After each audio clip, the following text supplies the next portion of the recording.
एक नया नोरा बख्श, एक नई कहानी, एक नई तर्ज अमल की सियासत मुस्लिम लीग नून का जो वतीरा है ये अब उस पे उतर रहे हैं। इन्होंने जनरल रहील शरीफ साहब पर भी इल्जाम लगा दिया है कि जब से ये वो लीक्स आई थी तो जनरल साहब ने हमसे अटेंशन मांगी थी, हमने इसलिए उसको अटेंशन नहीं दी और हम उसमें फंस गए।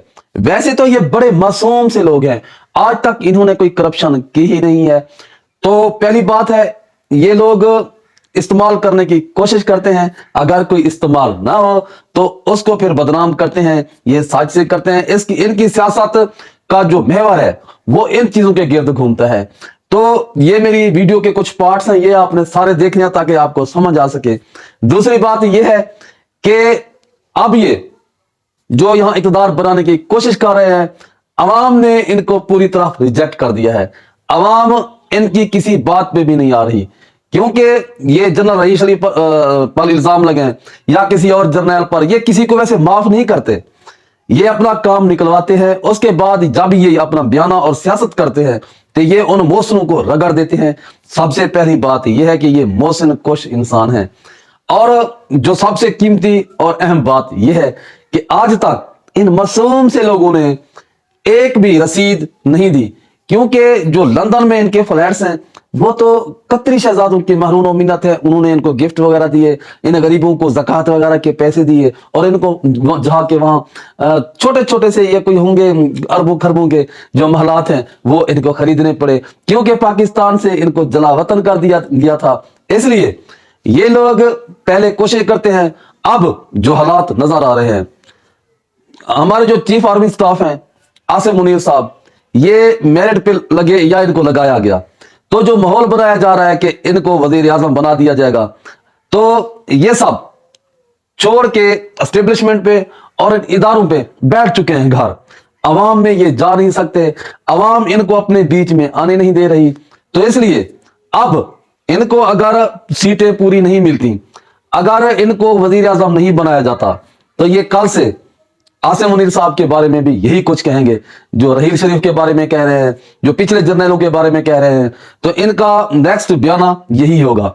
इसलिए जो आज की एस्टेब्लिशमेंट है और जो इदारे हैं, जो सबसे पहले सहूलतकारी हमारे चीफ जस्टिस काजी फैज साहब जो कर रहे हैं, उनको नहीं करनी चाहिए, क्योंकि ये लोग सबसे पहले अपने मौसमों को ऐसा लताड़ते हैं कि उनकी आने वाली नस्ल भी याद करती है।